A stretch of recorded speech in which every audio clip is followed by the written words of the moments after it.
a devil-worshipping satanic cult, incest, stand-up comedy, and a shitty music video all rolled into one. We watched Hack-A-Lantern. We watch it so you don't have to, so you know what time it is. Horror, so bad and scary. Splitting up is never okay. Plot, who needs it? Don't turn on the lights. Cars don't ever start, but that's alright. Running upstairs instead of out the door. Good acting, what do we need that for? Horrible horror, so bad and scary. Enjoy the show, but not really.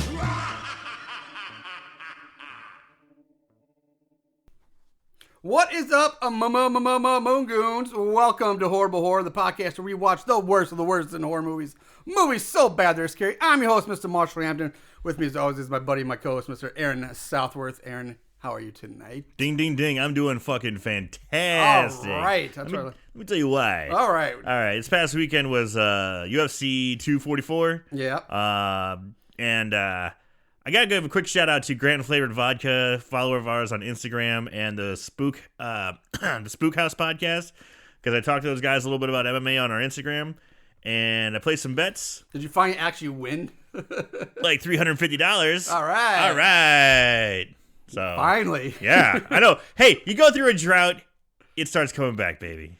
So I'm doing really good. I just paid for new tires on my car. That's awesome. Yeah. But to imply that you go through a drought would imply that, that you would actually went through a wet period first, or a good period. As far as I know, you've never had that good period. It's just been drought. Anderson Silva's definitely going to win this one. Oh, shit, his leg just broke in half. Fuck, there goes $50. Yeah, I had a lot of those. Yeah. Well, I'll drink to that. Good on you. Congratulations, then. I'm happy for you. Has nothing to do with horror, Not but at all. hey, it was great. Hey-o. I don't know. I just want to do a little Ed McMahon there. I think that was Ed McMahon. Yeah. Yeah, I thought so. Anyway, let's try to get the energy back. I don't know why. I'm just kind of today. I'm going to try to get this energy up. I'm going to try to get this doing. So this week's movie before we get to that, I'm going to talk about a Patreon page again. Always going to plug that. Have to keep doing that. If you like us, you want to support us, check it out. Horrible Horror, /patreon.com or whatever the fuck it is. You'll find us on Patreon. Yeah, man, you know where we're at. We have some pretty fun stuff up there. So we're always trying to add put more, especially more bonus content that's for Patreons only. Trying to get some more of that done. If we can ever get off our lazy asses and actually find time to do more stuff, we've talked about more a bonus whole series of stuff, like a whole bonus side series and stuff that would only be on Patreon. That hopefully, eventually, we will finally try to get to. But you can check it out for now. Well, one of the problems, I know we were talking about doing American Horror Story 1984. Yes. So I have Roku, right? Mm-hmm. That's what I go through. I use my parents. They have a Charter. All right. Spectrum now. Oh, Spectrum. Yes, they have Spectrum now. And they're old. And they don't use they're like, hey, we don't use our email address. We don't use that stuff. So go for it, kid. So I use it. And FX now, or FXX, or whatever it is, yeah. It's locked from Spectrum for some reason on the Roku. Oh, that's weird. So I can't watch any of it. I'll have to buy American Horror Story, which really pisses me off. Yeah. I mean, is it worth buying? I've enjoyed this season. I will say the last two episodes, so I've getting a little bit upset with, and a little bit of, oh boy, here we go again. Oh shit! Here we go, American Horror Story. Here you go. Started off great for me. I was like, this is awesome. This is gonna be a great season. I love what they're going. And then it just it starts getting weird. Here come all the twists, and everybody. This is a twist, and this is a twist, and here's the twist, and here's a twist. And everything's going so good, and Game of Thrones. Yeah, that's just taking. Yeah, I'm like, and Dexter. All these great things, and then disappointment. Yeah. But we'll see how it ends and plays out. I'm this far into it, I might as well see it through. But anyway, so yeah, we've talked about wanting to do a Game of Thrones. I hear Dark Castle's awesome. Have you seen any of that? Dark Castle? Yeah, this is the one on Hulu, the Hulu show. Do you have Hulu? Castle Rock? Castle Rock. I'm sorry, Dark Castle. Yeah, I have. No, I have not seen it yet. It's in my queue of things to I hear get season to. 1 was good, and I hear season 2 right now is starting off. It's like it just started. It's kick ass, and it's like they go back and look at Misery, like the Kathy Bates character, like her before, like what she was like when she was young. Because if you remember in Misery, when she's smashing James Caan's fucking legs all to pieces. Before that happens, he finds like a scrapbook of her as a nurse killing patients and stuff. So it's kind of her as a younger person, and apparently it's fucking solid. Cool. Yeah. I need. Again, it's just a matter of getting time to get into another new show. Speaking of time, did you, Marshall Hampton, take time out of the October holiday of Halloween, take a little time for MH, and watch the movie Halloween? I plead the fifth on that one. Oh my god, you poor bastard! I know. This is a really bad October for me. This has been a great October for me. I watched the shit out of some movies. I'm glad you did. You know what's one thing? Nope. One thing that did suck though is I was trying to really be in the festive season, and we wrapped. My wife and I were like, we're gonna hand out Halloween candy. We put out jack-o'-lanterns. We had the lights on. We had the fucking Monster Mash blasting out the windows. We're partying. I dressed up like, I just wore my normal stuff. I guess I'd look just a horror t-shirt and, like a pool party masker hat or whatever. And I was pumped, and we had Tales from the Dark Side anthology on, and we're like dancing and getting ready. And we had 60 bags ready. We had 8 trick-or-treaters. Yeah, trick-or-treat. It's 8 out of... I know, it's bullshit, man. Trick-or-treating is like a dying art nowadays. Like, and nobody does it. It's just all trunk-or-treats and weird other stuff. Like, trying to get actual door-to-door trick-or-treaters is ridiculous now. I took my daughter out, and just seeing the lack of houses that prepared. Like, we're driving around trying to find, like, one street that has, like, more than one house on it. I looked up and down my street, and it was, like, a ghost town. Yeah. Like, so many lights were turned off. It's bullshit, because people stop being dicks. It's the two things. One, it's the pussification of America's youth, because and pussy ass parents saying, "Oh my god, I don't want my kids going on trick or treat because they'll get kidnapped or killed or poisoned by witches or some bullshit." and then there's the bullshit of people who don't want to hand out candy. Like, fuck you. It's a twofold coin. Stop being pussies and let your kids go trick or treat. And the people who are staying at home, stop being dicks and assholes and get some fucking candy and turn your lights on for the kids to do it. So let me get this right. Stop being pussies, stop being dicks, and stop being assholes. Yes. Halloween's dying, damn it. Start being titties. And hand out Halloween candy. Just like we said, I think it's the lesson. Boobs are one of the greatest things in the world. So yes. Start being titties. Start being titties, handing out them candies. Anyway, that's a good intro. Yeah, let's get to the movie. All right. So, this week's movie is Hack-O-Lantern. Hack-O-Lantern. Hack-O-Lantern. Hack-O-Lantern. Now, if you've been listening to the 2 episodes before this one, you realize that the last 2 episodes we did a movie, both of them were called Halloween Night. Halloween Night 2006 and Halloween Night 2009. Well, guess what? Hack-Lantern, a.k.a. Halloween Night, motherfuckers! Yeah, I saw that. I was like, oh! I get it now. Yeah, you did. Now, granted, we're coming in right at the end, but that's okay. Yeah. But yeah, so 3 weeks in a row with movies called Halloween Night, pretty much. Anyway, Hack-O-Lantern was released straight to video on March 25th of 1988. Which is surprising when you see the quality of the film. Written by David Eisenstark and Carla Robinson. Directed by Jag Mundara. Mundara? Yeah, Indian-born gentleman, yeah. Some of the names in this cast, not so much the cast, but in the crew, man, if you're a D&D player or fantasy roleplay game, write down some of those names, because damn, they're like, are these even real people? Like, holy crap. Wasn't this like a lot of Indian people or an Indian cast or... No, or not cast, but production company. It was Sebastian brother or the Sebastian. I think it was. Yeah. It was similar to because I had to do a double take because I thought when I first saw it, I thought it was the same people who did. God, what movie was it? The one we talked about. Sarah Sample was on a few weeks ago. Rocktober? Blood? Yeah, Rocktober Blood. It was the same people. I thought it was the same people who did that, but it's not.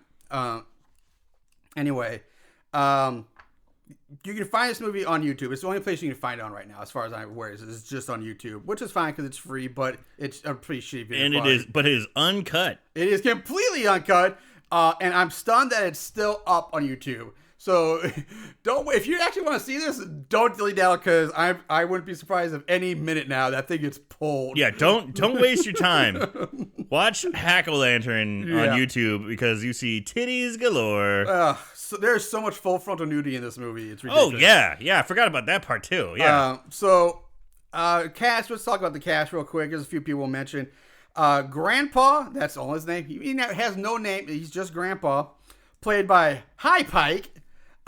He's got 20 credits to his name, including the 1975 Dolomite, and he was in Blade Runner, surprisingly. Yeah, he was the bar owner in Blade Runner. He was Taffy Lewis. Yeah, I don't remember his name. He was the bar owner. Yes. Tommy's played by Gregory Scott Cummings. He's got 80 credits, which blew my mind after seeing this movie that this guy went on to do 80 credits. Like, this guy has, like, the most substantial resume, I guess, of everybody in this movie. Is this our main? This is our main guy, Tommy. Yeah. Well, Tommy's got the body. He's also he's a giant among men and a giant among boys, pretty much in this movie. But he's currently co-starring on the Amazon original show Bosch. He did 8 episodes of It's Always Sunny in Philadelphia. And other than that, he does mostly one-and-done guest spots on various TV shows like NCIS, Charmed, Baywatch Nights, Buffy the Vampire Slayer, Renegade, and on and on. Man, he's relevant then. I mean, he's been in some pretty... I mean, if he's doing Bosch and Always Sunny, I mean, hey, the guy's working. He's working in quality stuff. Now, I gotta say, this, I haven't seen him. This is the only thing I've ever seen him in. So sure. And he must have gotten much, much better. Because he, in this movie, holy shit. But I will say, this movie was his very first, like, acting job. He's cutting his teeth. Yeah, he's cutting his teeth on this one. So, moving on, we have Vera, played by Carla Barron, a.k.a. Carla B. This marks her second appearance on Horrible Horror. Oh, no shit. She's got 5 credits, including The Jigsaw Murders, Necromancer, Terror Night, and her first appearance was on a little movie called Sorority Girls in a Slimeball Bolorama, where she played Frankie. No shit. Yep. That was Frankie. Yep, that's her. So, yeah. I just watched that movie not too long ago. Did. I know. That's why I was like, oh. I'm surprised you didn't recognize her right away then.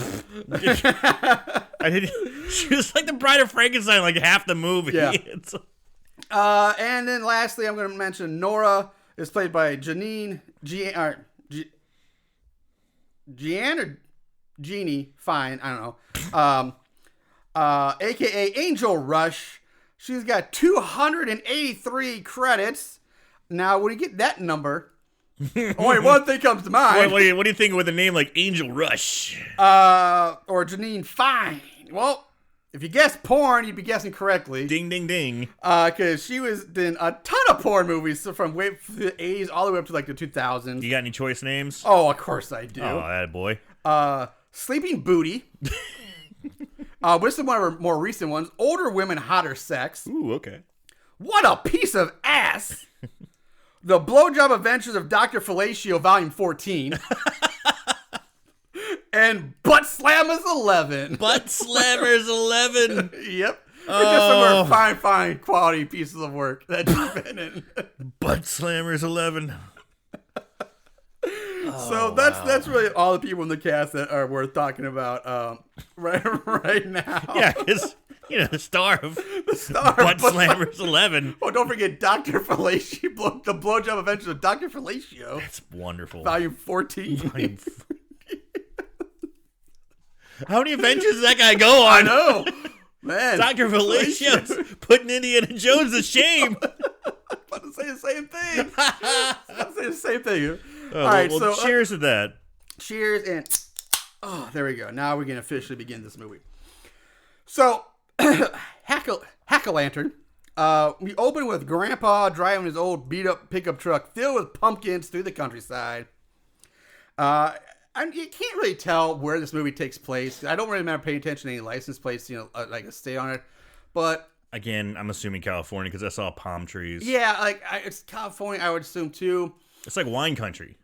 Yeah, it's not quite. It's not like urban, but it's not like pure like Midwest farming town here because there's like some mountains and stuff. But So I'm thinking like it's wine country. It's like the rural, California, maybe like a rural California area near the like where the vineyards and everything, like Sonoma, I think. Maybe, like, ish, somewhere around. Yeah, that's the my Napa guess. Valley. Yeah. So he pulls up to a house where his blonde grandson Tommy is sitting on the porch. Tommy runs up to Grandpa. They share a very awkward moment with each other. Grandpa tells Tommy like how special he is, and he gives Tommy a pumpkin along with a gift wrapped in paper. That awkward moment was called affection. You were never hugged as a child, were you? No, but yes, I know it's affectionate, but it's so awkward looking because the way he is.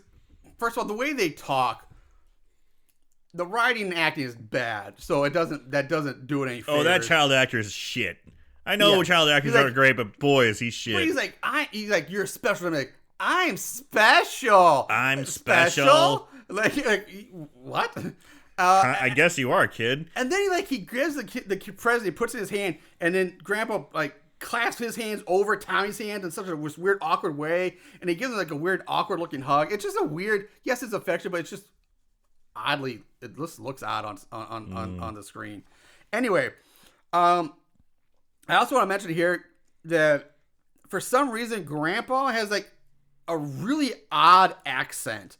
Like, it's almost borderline Cajun. Yeah. Mixed with, like, a bit of good old boy. Yes. Yes, that's a great way of putting it. But it makes no sense because nobody in this movie talks like that. Anything like that. Nobody has an accent. But it's not only that, but his look, too. He's got so many rings. So many rings. All of his fingers have rings on them, like turquoise and skulls, and I think does he have earrings? I'm not sure. I don't know. But he's the kind of guy who wears fucking rings. Yeah. Right? And he's weird. Real weird. But it's just like his horrible wig. But right now he's wearing a wig to try to make him look younger. But I just get his accent so like off-putting and just so disarming. It's like, what? It's like you don't know where he is, but like you hear him speaking like, are they in Louisiana? He's like a Cajun girl boy, but everybody else in the movie is like just no accent whatsoever. California cool, bro. So anyway, Grandma gets back in his truck, drives off. Now we meet the rest of the main family. We have the mother, Amanda, Tommy's sister, Vera, and his younger brother, Roger. I think Tommy is supposed to be the oldest. Thank you, the oldest of all of them. And Mom has no control over these kids. They're just running roughshod. Yeah, she's a whole nother. This mom in here is I don't know how to even begin talking about her. She's. I think she's not as crazy as the mom from Troll 2, but she's cut from the same cloth. Yes. Mm-hmm. Yeah. Long fucking hair. Long hair, like hair down to her ass. ass. Yeah. Like when people's hair gets that long, that's when I'm like, I start questioning your. That's like hippie hair, and like especially when you're that old. Like you kind of the older you get, like most times the shorter your hair gets getting most of the time. Yeah. So Tommy starts carving the pumpkin against his mother's wishes. And she's like, you're going to cut your hand. And of course, that's what he ends up doing. He cuts his hand. So Mom, Amanda, rushes over to tend to his wound. Tommy's like, it's okay. He just sucks the blood right off his finger. Marshall does that sound effect. You might be like, ew. No, he does that. It's like, he's just like making these sound effects, like slurping blood off his hand. Mom freaks out and she's like, did Grandpa give you that pumpkin? He says, don't worry, Mom. I like the taste of blood. Oh, yeah. I remember that. He says that. And then, he's like, Grandpa gave me this pumpkin. She's like, no, what did he give you anything else? And you see him kind of stuffing the present that Grandpa gave him. And he's like, no, Grandpa didn't give me anything else. And then, but it basically, so obviously there's bad blood between Mom and Grandpa. Something's going on. It's such bad blood. That she picks up the pumpkin and smashes it at his feet. Just grabs, and it's such weird editing because next thing you know, Mom's got the pumpkin above her head going, just smashing on the ground. Just ran from him, smashes the pumpkin at his feet. We cut to later that day now. We see Mom and her husband, Will. They're in the kitchen talking about Grandpa and his, Grandpa came around, we told him he's to stay away. He's not listening, blah, blah, blah. First thing he's doing is drinking a beer. I got to tip my cap to that guy because if I had to live in that household, first thing I'd be doing too is drinking. 100%.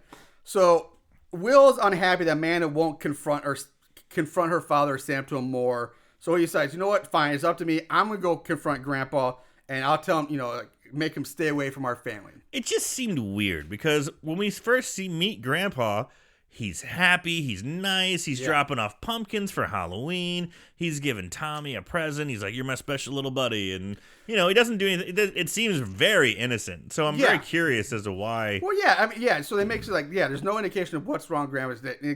Grandpa seems awesome to me. He's a good guy already, but so far, but obviously something's going on that we haven't learned yet. So a man begs him not to go. He's like, don't go, because it's Halloween night, you don't go. And Will's like, nope, I'm leaving. He leaves. He drives out to some old barn where he finds Grandpa, who we now learn is the leader of a satanic cult. Oh! In the middle of some kind of satanic ritual or church service or something. Those Napa Valley Satanists are the worst. Yes.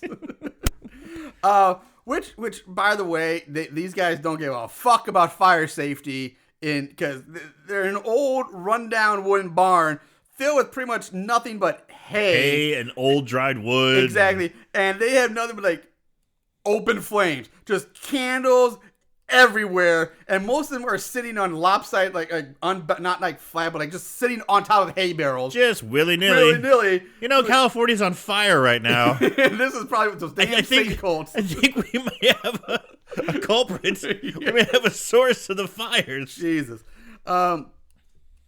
So Grandpa sneaks up behind Will and is like, we don't like trespass. I can't do the accent because it's so fucking weird. Yeah, we don't like trespassers around here. Yeah. That's kind of. It started off that way, but it's it's Cajun, good old boy. It's a weird fucking mixture. Yeah. It's I like it. I like the way he sounds. He's my favorite part of this whole movie.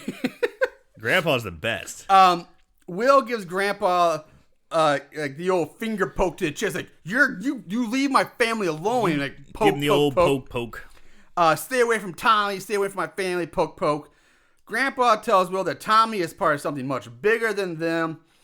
And this is when a masked cultist rises up behind Will holding a hammer. Unbeknownst to Will. Yes. Grandpa throws up the double devil horn hand sign. Which he does all the time in this movie. You can make a drinking game out of it. Every time you'd be drunk. Devil horn hand goes up, holy shit. Anytime you see the devil horns popping up, shout at the devil, baby. Take a shot. You're dead. Yeah, you might not make it through this movie. Motley Crue would be dead. There's so much devil horns. So much devil horns. You mean Devil's Reign had devil horns, but not as much as this one. This movie, they're handing things to each other with devil horns. Yeah, it's awkwardly. It's like their default hand position is devil horns. So Grandpa throws up the devil horn signs, and the cultist then bashes Will over the head with the hammer, killing him. Dude, if that's the cue to hit someone with a hammer, he'd be hitting people all the time. Don't hit that. It's all right, I'm out of here, guys. See ya. Does devil horns. Whack! Why'd you hit her? I saw the devil horns. Dude. Boss, I thought for sure. So Will's body is dragged over, stuffed into his car. Cultist pours gas on the ground around the car. Grandpa lights a match, flicks it onto the gas, which goes up in flames. Hell, Will. Exactly. And obviously it's supposed to set the car on fire, but it's due to the shitty effects and the poor budget, it's you can clearly see the fire doesn't go anywhere near the car. It's so funny because it's like an old classic car. It's at first I thought it kind of reminded me of the General Lee, but it's not quite the General Lee car. It's just orange. Yeah, but it's an old 70s cool looking car. And I'm like, oh no, he's not going to burn up that car, is he? Oh no, he's not. They can't afford to do that. It's literally one line of gas about a couple feet in front of. They dug out a little. They took a little hand trowel and just dug out this tiny little trench, filled that up with the gas, lit that on fire. It's nowhere near the car. But it's. But they're trying to pay it off. The car's on fire. Oh no! Nope, not at all. Nowhere near it. It's a really piss poor execution. Yeah. Yeah, and it's not even a big wall fire. It's not even that bright or big. Maybe 6 inches? I don't know. Maybe. So anyway, we cut back to Tommy in his bedroom. He gets out the wrapped gift that Grandpa gave him, sits on his bed, opens it up, and he finds a pentagram necklace inside. So he holds it up, and he starts kind of swinging it back and forth in front of his face, kind of looking at it. And now we hit a very large time jump. We go from young blonde Tommy sitting on his bed, swinging the necklace back and forth, to a now all grown up Tommy with black hair sitting on a bed, swinging the necklace back and forth. And it took me a minute to figure out that this was supposed to be Tommy. I had dark brown, but anyway. Yeah. This passage of time was not very well done. No. Because I did the same thing. I was like, who's this giant man? No, if he was like, and I'm like, if he was blonde, like, okay, maybe, but yeah, the guy's a giant basically, and he's got such starkly different hair color. It's very dark hair. That it's like they don't look anything like they'd be the same person. Like, what the fuck? But eventually, that's what's supposed to happen. So, like, we're like, at least the kid was blonde. He's fair skinned. This guy's very tan, dark hair. And so. And we jump. It's at least a 10-year jump. Oh, this guy minimum. He looks like 35. Yeah, like minimum 10. I felt like it was. God damn! What's I don't know. This adult man doing living in this basement? I get it, but I base it off the fact that I look at the other siblings. Yeah. Like Vera's like they're talking about like she's like 18 or like something like that. They're like. Yeah, high school. So I'm like, okay, based on the flashback, she was maybe 8. So it has to be maybe 10 years now. So even if Tommy was 12, he's 22, which still the man playing him is much older than that, but still. So we're talking at least 10 years time jump. Tommy hears a car honking outside. He goes outside, finds Grandpa waiting for him. Grandpa now he's taking off the shitty wig, so he's he's lost his hair. Yeah. Grandpa tells him that tonight is not just any Halloween, but tonight is Tommy's night, and that Tommy will learn his true strength. We see an angry-looking Amanda watching them from a window. Keep that in mind. She is in the house watching them through the window outside. Grandpa tells them about tonight's ceremony, and then they do the old like NWO too sweet hand signals, and they touch fingertips. Too sweet. I mean, they literally. It's supposed to be the devil horns, but it's the fucking NWO too sweet wolf pack. It's the wolf pack. Like you see Finn Balor and the OC people doing it now all the time. Yeah. There's an old shout out to NWO Wolfpack for any of those WCW wrestling fans. Yes. Monday Night Wars, bitches. Anyway, so that happened. Oh, and like I said, Tommy's turned into a giant of a fucking man. I do love this when Grandpa walks or like drives off. You know, Tommy's standing there, and then he turns and looks straight into the camera. Mean mugging. I was about to get to that, but I wanted to say mean mugs. Yes. Tommy dwarfs Grandpa, and that doesn't he just dwarf Grandpa? He dwarfs Grandpa's truck. Like he makes his truck look like a micro machine. Yeah. That's how big this fucker is. He's got his foot up on the bed of the truck, on the tailgate. It's like just barely up. Like his name. It's like he's trying to do like the Captain Morgan pose. Like, yeah, about that. Yeah, but he's barely raised. Just barely. And he when Grandpa drives away, I'm like, oh shit, you're gonna get dragged away. Nope, he just barely. It just lifts his leg up so much higher. I'm like, God damn, how tall is this guy? I know the guy. He's gotta be like 6'6". Yeah, at least.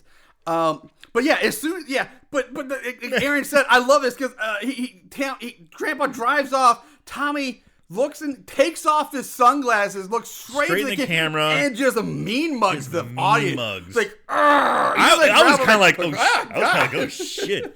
Like, I do not want to fuck with Tommy. Like, it's such a weird choice. Like, why are you mean mugging the audience right now? Like, scared me. Like, nothing has happened to justify it. Might have been the scariest part of the movie. Yeah. My dick shrunk a little bit there. I was like, it's just odd and looks ridiculous. Piercing blue eyes. Looks like we want to kick my ass. Grandpa hauls ass through the countryside, but then he has to hit the brakes to avoid hitting and running over Amanda, who is now standing in the middle of the fucking road, flagging him down.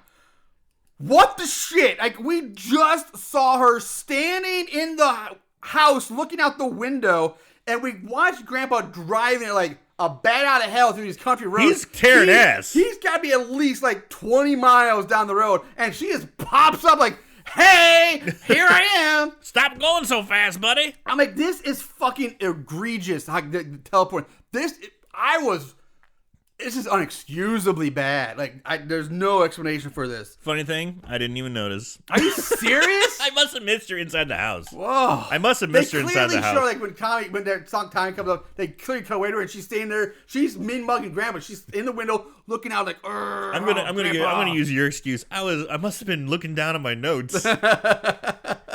Because I take so many notes. Yeah. So she tells her father to leave Tommy alone. Grandpa refuses, saying he has plans for Tommy.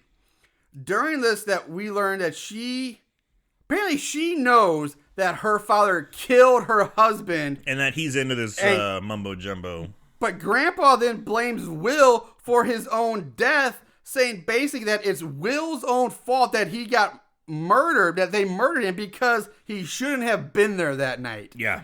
That'll hold up in a court of law. That'll stand up in court. Yep. And this point, I'm like, Amanda is a terrible fucking mother, because if she knew that her father murdered her husband, the father to her kids, and is trying to corrupt her oldest son into being a Satanist, why the fuck does she stay here? She should be fucking packing up her family and getting the fuck out of Dodge, moving as far away as possible. Have you seen that place? But she keeps them there. It's a nice place. It's got a great view. You got all this great land. Why doesn't she at least call the cops? That's my point. Yeah. I have that coming up next. Call the cops. So Grandpa, maybe tell a friend. Grandpa then shows her his necklace, which is made from a bone from Will's body. Her husband's body, a bone from her husband's body is hanging on a necklace around his neck. Another giant red fucking flag that you should get away. And as my very next note is, why hasn't she called the cops yet? I mean, fuck, we soon find out that her other son, Roger, is a goddamn cop working for the sheriff's office. And even he's like, oh, you killed my dad and you're wearing his bones around your neck, but that's cool. Carry on. No worries there. I gotta say, that bone necklace is pretty fucking gangster. Yeah. God damn, that's gangster. Like, yeah, your dead husband? You mean this Will, guy, this guy? Like, dangle that from your face? That's fucking gangster. Yeah. That's horror gangster right there. But I'm just like, get the fuck out. Just call the cops.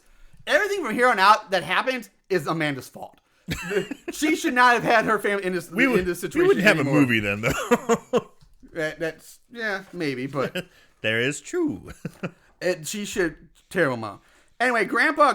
Now if this isn't dark enough, he's wearing dead people's bone necklaces. It's about to get real fucking dark. Yeah. Real quick. It takes a really dark turn. Yeah, it does. So Grandpa grabs Amanda and pulls her in tight. Like, oh, this is getting uncomfortable. Yeah. And he says to her, after all these years, you're still a temptation to me. Uh-huh? What? And then we get a flashback to Amanda's wedding day.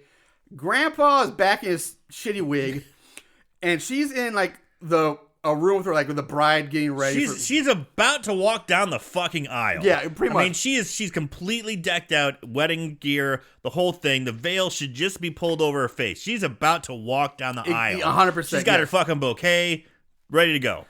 Grandpa goes up to Amanda, gives her the devil horn sign, and then touches the devil horns to her forehead. There's like a little jab in the forehead of the devil horns. Pop! And then he grabs her, pulls her in close. She struggles a little bit. We see him doing this again in the present. So flashback to the present, he's like pulled her in close and she's struggling a bit. And we go back to the flashback where we see Grandpa closing to kiss her, because it's like the camera's right in his face, so he looks like he's going to kiss the camera lens. But he goes in to basically French kiss his Amanda. She drops her bouquet. He pulls down her wedding dress to get her tits out. Pulls her tits out and starts fondling her tits. Rubbing his thumb over her nipples. Yeah, and then stomps on the bouquet. He's the feeling up her bouquet tits. falls. It's getting trampled on. Trying to French kiss her. As he's raping his daughter. His daughter on her wedding day. Before she goes down the aisle. Holy shit. Yeah, like what the fuck just happened? Whoa. Not ready for that, my friends. What do they do out there in wine country? God damn. So we go back to the present. Amanda breaks free from his grip and orders him to leave Tommy alone. Again, he refuses, saying that she can't stop what is meant to be, that she has no power here. He traces a pentagram in the air with his fingers and then gets back in the truck and drives away. You can tell he starts doing the sign of the cross, but then he just starts wailing his hand around her like, scribble it out, pentagram. Yeah, pentagram. Which, by the way, the truck's filled with pumpkins again. Yeah. So we cut back to the house where Amanda, she's back at the house now all of a sudden. Instead of packing her family and getting the fuck out of Dodge because Grandpa just threatened her and her son again. She's just doing some gardening. She's just tending to her garden. On her knees, just dig some garden here, no garden here. Plant my little roses. It's therapeutic, Marshall. Vera's friend Beth shows up looking for Vera, saying that they're going to get ready for the big Halloween party together. That's the scene. We go to Vera now in the bathtub. Taking a bubble bath. Taking a bubble bath. More boobs are seen. Lots of boobs. Beth plays a prank on Vera by replacing her sponge with a fake spider. Blah, blah. Lots of tits and ass are seen here as Beth helps Vera out of the tub. They talk about the party tonight and how her mom hasn't gotten over their father's death yet, like 10, 12 years ago. 13. 13. I think it was 13 is what they said. Okay, well, whatever it is. There. Fine, fair enough. So that's the scene.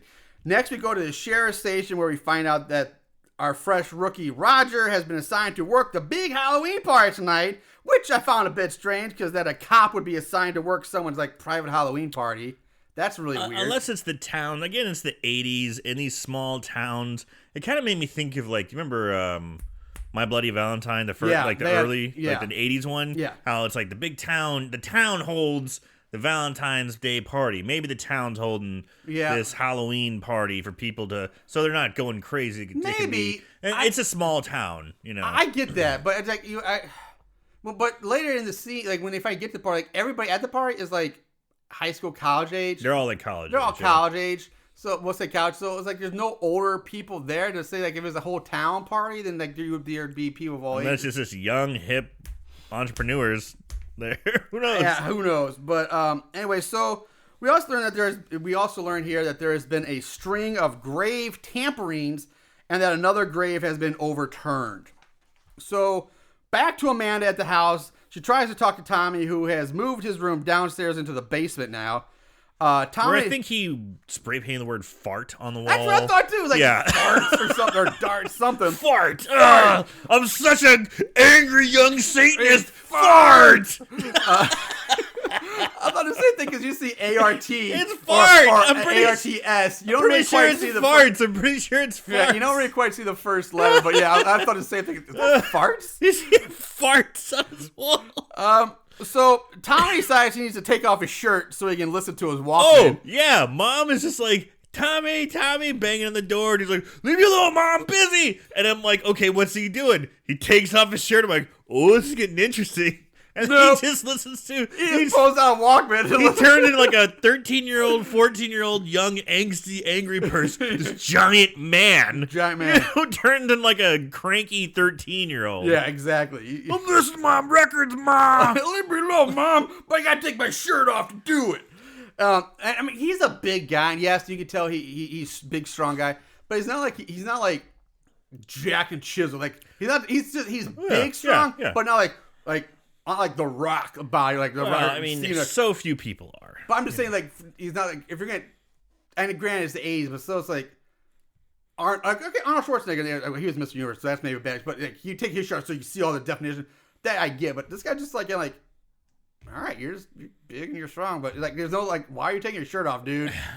Anyway, it doesn't matter. So, he lays on his bed, puts on his headphones. Mom's pleading with him not to live like this. So I was like, fuck yeah, Mom. And he's just going to listen to his music topless.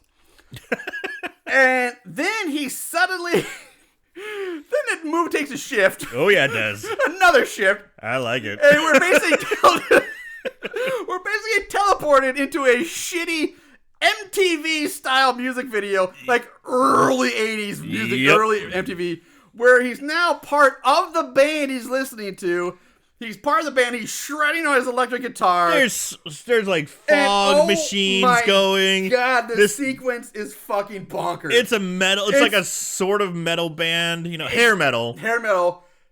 It's fucking it's amazing, dude. It's crazy. Yeah, it's so weird. It's pretty fantastic. I think the band's name. Did you get? I have the band's name. Okay. The song "Devil's Son" begins to play. It's basically a video for that. So you got the band. You can see Tommy. He's shredding like, and the band's playing. And a lightning bolt strikes down from out of nowhere, like Thor arriving from the Rainbow Bridge. There is now a black woman with an afro wearing a black bikini and a belt made of various bones loosely strapped around her waist, standing between two stone pillars. It's very African native or jungle native very, kind of primitive, tribal African, which is really weird given that the song and this movie has nothing to do with like Africa or tribal stuff. And first of all, the song's called Devil's Son, but it's a woman this thing predominantly feature. So the connections are very bizarre. There are no connections. Very loose. There's none. There's no connections. The woman that grows like 6 arms out of her back like the Indian goddess Shiva. But keep in mind, she's black, but her new arms are like white which is really kind of weird. Maybe a little tan. Like clearly like just a bunch of like white people standing back going so the black woman starts quote unquote dancing around, which again looks so bad. It's some of the worst weird dancing. She's kind of jumping around. It's terrible. Like spinning here and there. Yeah, I don't know if again they're trying to go for that. It's like a weird combination of like African tribal mixed with like jazz. Jazz dance. I just don't think she knows how to dance. No, I don't think. How do I dance to this shitty music? It doesn't make it does not sync up with the music at all. It's not like it does not. So Tommy's trying to look all cool and badass, rocking on his guitar. Oh, he does. And he might just because we are in a music video now. His hair has been teased and feathered out a bit. Yeah, it's not like super hair like the rest of the band members, but they try to tease and give feather a little it out. bit more mullet. Yeah, they put some mousse in there. As if this shit wasn't strange enough, now it gets kicked up to another level of bonkers. Kick it up, baby. Because the black chick's eyes, along with a red dot on her forehead, now glow red. And then she shoots fucking green laser beams out of her eyes. The green beams hit one of the drummer's cymbals, and it flashes green. And then now hanging from the cymbal is a shitty, like, shrunken head on a string. Yeah. And it just hanging off the cymbal. It's like she zaps a shrunken head onto the cymbal. It's like, hey, you know what that cymbal needs? Zap! Shrunken head. All right. To which the very next shot, we see the drummer who begins swinging the shrunken head over his head like it's like attached on his to a drumstick. He's like swinging it around. Like, all right! Swinging around. The black chick continues to quote unquote dance and shake all weird as one of the other guitar players goes into his shredding solo and it's like he's going all crazy with it. It's not bad. I will say this song gets stuck in my fucking head, man. It wasn't horrible. It's not horrible. It kind of made me think of like, man, it's like this and Rainbow Eyes from Rocktober Blood are pretty close. Yeah, like this song could 100% have been used in Rocktober Blood. Female singer. Yeah, so it's just even if it wasn't a female singer, but just this music, like this song, could have been like easily easily transported into Rocktober Blood. So the chick's dancing and shaking, guitars playing a solo. During this solo, the black chick keeps on dancing all horrible like. It gets even worse. It's weirder and weirder. She then takes a step back. Her eyes glow red again, and she fires more green lasers from her eyes. Pew, pew, pew, pew. So each eye fires one laser. This time, those 2 lasers then split into 4 separate laser beams, each beam hitting one of the band members except for Tommy. And all the 4 band members turn green and frozen. They're frozen. Tommy freezes too, but he's not green. Which, even though, like I said, all the band members and the singer are completely frozen solid. Music's still rocking. The music's still going, and the lyrics are still sung away. Can't stop, baby. Can't stop it. And then one by one, just like in shitty, like just really bad stop record editing. The band members just start disappearing one by one until just Tommy's left. Leaving Tommy and our dancer. So Tommy kind of comes back to life or unfreezes, but then he strikes a pose. As the music, he just strikes a pose like, wow! And he strikes his pose. He starts rocking the guitar, and she's kind of dancing alongside as they're like rocking and dancing together. I really wish we had a video camera to record. I'm trying to imitate this now. So, he's striking a pose. The black chick dances her way up to him. The two of them stare at each other in the eyes, and then they begin like circling each other. Yeah, she's dancing all weird, and he's like shredding on his guitar, and they're like circling each other. And then she quote unquote tosses Tommy to the floor, which is awkward because again he's a giant man. Stands over him, and now she's suddenly wearing a giant shrunken head necklace that has appeared out of nowhere. Sure, that wasn't there before, but it's there now. They're like, "Oh, Susan, you forgot this. She fires her green eye lasers at Tommy, but they hit the guitar. The guitar turns green, vanishes in a puff of smoke, and is replaced with a metal trident. It's like a big silver, silly, it's a trident. Silly looking trident. Yeah, big old trident. The chick picks it up off Tommy's chest, then holds it, then stabs him in the neck with it, just straight down the neck. She scoots Tommy across he's like scurrying across the floor. Like if you were pushing a mop, like just if he's at the end of a mop, and she's just pushing him across the floor, then the trident prongs stuck into his neck, pushing him across the ground. She's mopping little Tommy. She starts stabbing him repeatedly in the neck with his trident. She bends over, lifts up Tommy's bloody, now severed head, stands there, holds it, looks at it. The music keeps playing. Then we cut back to Tommy waking up from his fever dream, or where the fuck it is, in his bed. And then we cut to Roger returning home to find his mother crying about Tommy. But dude, holy shit, that scene was awesome. And don't worry, guys, I haven't let you down. I have Devil's Son recorded for you. I was thinking I could play some of it now, but I was thinking I will put the entire song at the end of the podcast. Give us a taste, baby. You want to give us a taste? A little taste? Okay, I'll give you a little bit of taste now of The Devil's Son.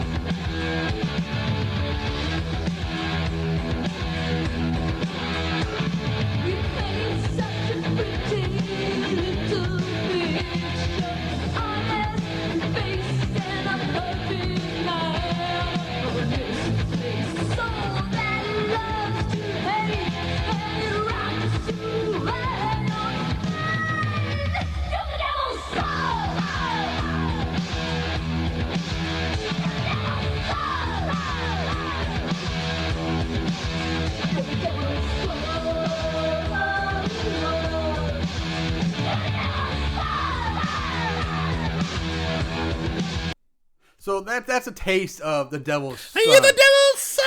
Devil's Son! We will I will post the rest of that, the full track at the very end of the episode. So if you want to hear the whole thing, lucky you. You can hear the whole thing. And who's the band? I will talk about that at the end. Oh, you don't want to tell us now? No, because I have nothing else to talk about at the end but trivia. So we're going to all right. So I do want to say if you do decide to listen to the whole thing at the end, if you listen carefully, because I recorded it from the YouTube. From the YouTube. You can actually hear when the laser beams. You can hear the laser beam sounds shoot off. And then near the end, it fades out when we wake from dreams. I cut it off a little early because at that point people are talking over it. But so anyway, Roger comes home, talks to his mom, and mom's all pissy and crying about Tommy. So now we jump to a convenience mart, like a general store convenience mart or something like that, where we meet Nora, the hot, blonde, party girl, rich girl. Woo, Nora. Who is also Tommy's girlfriend, Squeeze. Supposedly.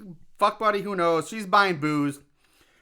After she leaves, we see that she's being watched and oogled and by admired, if you will. Like 5 nerds. It's like, but it's like 3 guys and 2 girls. 2 girls, yes. And they're just like, there goes Nora. Yeah. I hear she's crazy. I heard Wouldn't you go crazy about her? Wow. I heard she's got a tattoo on her butt. On her butt. So yeah, that tattoo on the butt. That comes into play in a little bit. But so yeah, this group of nerds, they basically make up the rest of our sacrificial lambs. Tommy's for this crazy. movie. And we find out one of them, the main nerd, is Vera's boyfriend Brian. We'll find that out eventually, coming up here in a minute. But the other guys, the 2 other chicks, the blonde girl, I don't think you ever even see one's again. like an Asian gal. The Asian girl can barely speak English. Yeah, the she's blonde got a girl very thick Japanese accent. The blonde girl, I don't think you ever see again outside of this scene. And then the other guys, like the only one you see, I think you see one of them at the party, but that's it in passing. But it's basically Brian is the only one you really need to know how this. But they love Nora. They love Nora.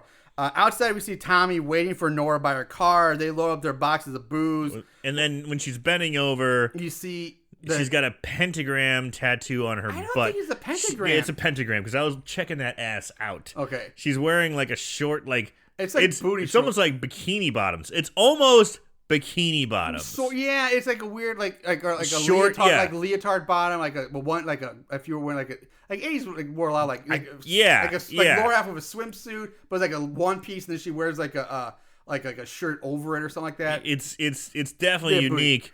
But you can see there's like it's like a pentagram, but it's something like a black circular tattoo. It's a pentagram. Because that throws me off, because that to me doesn't make sense then. You think it makes sense, but it confuses me then if it is a pentagram. Either way, maybe it's not related, but anyway. So they talk about Tommy's big night tonight, and on that cue, up comes Grandpa. Gramps comes up, telling Tommy that he has to remain pure for tonight and not to hang around with that girl, that he needs to preserve his energy. He then threatens Nora, telling her that if she knew what was good for her, she would go home now and leave Tommy alone, or something along those lines. Is that a threat? But that's such an old man thing to say. If you know what's good for you, you'll take him back right now. That's all he says. I don't really perceive that as a threat. I perceive that as like, all right. If you're saying if you know what's good for you, that's a threat. Really? Yeah. Because I've been told that thousands of times. So I've been threatened thousands of times. I just go, nah. All right, whatever. I find it weird. This kind of goes against all like other satanic, hedonistic lore I think I've ever. Because normally, like they always like when it comes to like Satanist and satanic stuff and hedonistic lifestyle, like mostly it's all about pleasure and doing, getting your, doing that shit. Fucking now it's like, sure, no, you gotta say a virgin for this shit. But I mean, he even said himself, he goes, normally I'd say fuck her brains out. He even, Grandpa says he does say that. He goes, normally I'd say fuck her brains out, but tonight is your big night. You gotta be pure. And I was thinking, no fucking and no drinking, is my thought, because there's some ritual they're gonna do where he's gotta be sober. But if you're thinking the devil's all about sin and then devil worshippers wouldn't get shit done because they just be hammered all the time. Decadent. I'm not talking about not the drinking, but I'm talking about the banging. He should be like, get your fuck on all you want, man. That should be like, anyway, but whatever. He's whatever. Yeah, fuck it. We cut to Nora. She drops Tommy off at his house and she drives away. She drops him off. Like, if you change your mind, I'll be in the pool. You know where to find me. And she leaves. With all the booze. Inside, Vera and Beth, they're getting dressed for the Halloween party, which, by the way, they get dressed like 4 different times for this party. Halloween party. It's ridiculous. Like, we gotta get dressed, and you see them getting dressed, and like 10 to 20 minutes later, like, oh, we gotta go get dressed again, and they're like changing. Like, it's never ends. They get dressed so much. They're always getting dressed. It reminded me of almost like, do you remember Killjoy? Of course, remember the character Killjoy. Michael dies like 4 times in that movie? Yeah, it's kind of like that. Just always getting dressed. Michael's always getting killed in Killjoy. So they're Callback. They're talking about Vera's boyfriend Brian, and then Beth introduces herself to Roger as they pass, and she starts flirting with them. Down in the basement, Tommy's lifting weights, shirtless again, but now he's wearing his black Rambo-style headband. Dude, 80s headband, so fucking killer. Oh my god. And how is he working out? He's just like... As he's like doing curls? Yeah. It's like he's not going crazy, but man, he's breathing so heavy. So hard. Roger goes down to talk to Tommy. It does not go well for Roger, who basically just ends up getting like pushed around and manhandled. He's bullied. Bullied by his older brother. Would you want to talk to me about my feelings? Pussy, what's up with you, man? Get the fuck out of it, man. And then it's like such awkward It is. pushing and like he's just about to give him a noogie. It is. It's definitely like that big brother pushing little brother around. But so then What you Tommy, gonna do about it, copper? Tommy then decides to show his sheriff deputy brother his secret Satan shrine that he has in his closet, complete with a fucking human skull. Which, why in the fucktard would you show that to a cop?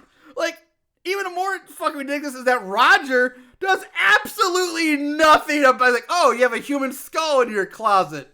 All right, I guess I'll see you at dinner. Talk to you later. You sure should straighten your life out, pal. Wag of His finger. devil worshipping brother has a goddamn human skull in his closet, and the cop is like, Nah. all right, I'll see you at dinner, buddy. Take care. You sure are weird, Tommy. We jump back to Grandpa back at his farm. He gets in his truck, which again is filled with pumpkins. So I'm guessing this guy just drives around with pumpkins. The pumpkin mobile. That's all it is, just bed full of pumpkins all day. That's all he does. Back to Vera and Beth walking and talking. Beth's trying to get Vera to hook her up with her brother Roger. They get surprised by Amanda, who wants Vera to go pay her respects to her father's grave. So the girl's like, okay, we'll cut through the cemetery and when on the way to the party, okay, whatever. Cut to Nora in the swimming pool, and this is weird because she's not wearing a swimsuit and she's not skinny dipping, which either one of those would make sense. But she's wearing like this shirt or weird. It looks like it's made from like see-through gauze. It's the most sheer cloth I've ever seen in my entire. I like, didn't know they made fabric that thin. I know. It's like same thing. Like what? Like why would you like if you're gonna wear that just be naked then. It's like, so what's the point of this? thin. It just looks weird. It does. It looks like seaweed or something Yes, on her, it's like- or it's like like some white- like weird goop on her because when cloth gets Like it's wet. not that. It's not like if they're going for sex. Like just have her naked then. Yeah, because you can see right through it. You can see everything anyway. So either have her naked, or if you want her wearing a shirt and you just want like the nips poking through, make it a darker shirt. Yeah. Like it's the weirdest decision that I don't. It's so odd. Yeah, but hey, I don't hate it. Yeah. It's just weird. Yeah, sorry, I don't hate it, but yeah, it's just weird. Because Nora. Nora. She gets out of the pool and she goes inside, where now we can see that her ass tattoo is washed away. Yeah, that all the boys are talking about is pretty much gone. You must washed away. I know, it's hilarious. Like, whoa. I know. I thought the same thing. I'm like, is this the same Nora's ass I just saw? I guess so. Because it's basically just like a black smudge It's now. a smudge. It's a faded black smudge. Pentagram seen better days. Inside, she strips down, gets into the shower. Full Everything's seen. It cuts to a man in red robes walking up to her door, and then back to her wrapped in a towel, drying her hair. She hears someone outside, but doesn't see anyone at first. And the whole time she's like, "Oh, Tommy, you're trying to scare me. Yeah, okay, Tommy, just come on in." She goes back inside, and she gets startled by the man wearing a devil mask, looking through a window. And she's like, "Tommy, Yeah. oh, jeez, you got me, Tommy. Come on in, Yeah, hurry up." She opens the door for him and goes and starts making them each a drink. Nora leads him to the bar where she makes drinks for the two of them.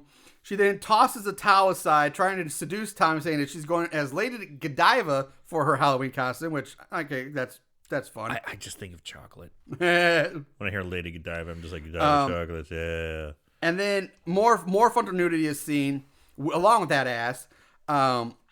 She asks Tommy if he wants to play her horse, which I was like, okay, that's hot. I thought that was a good line.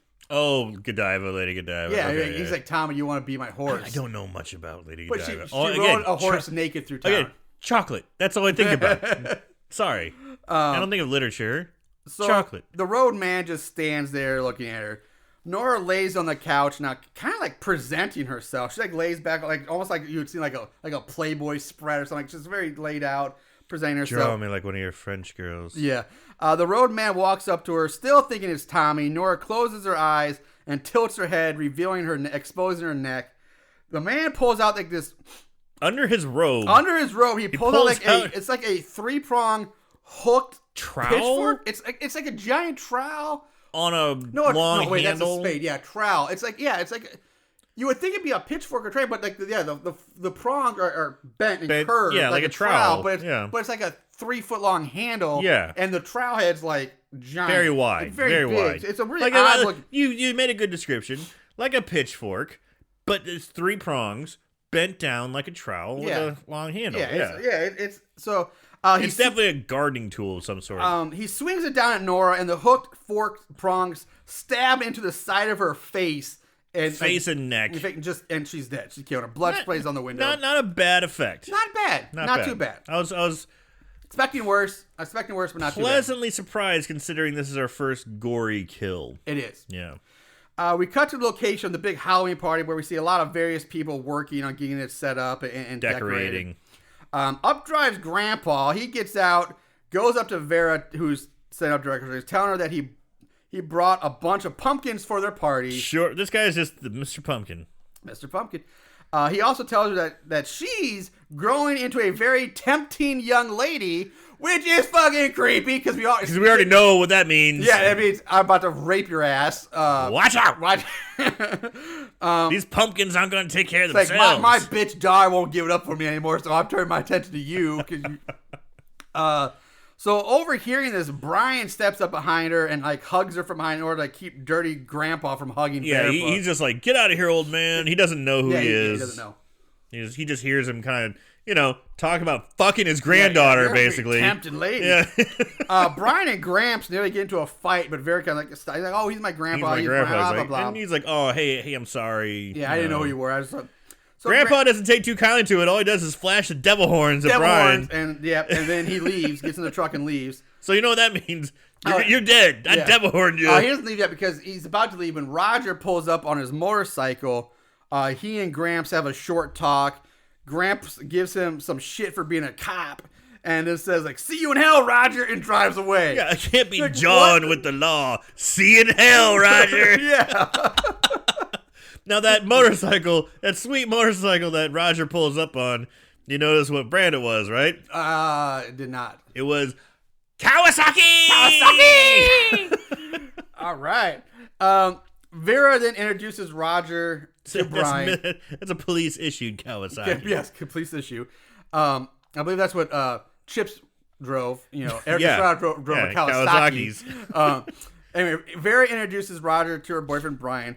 Then wants to know what Roger thinks about Beth, and she's trying to hook them up.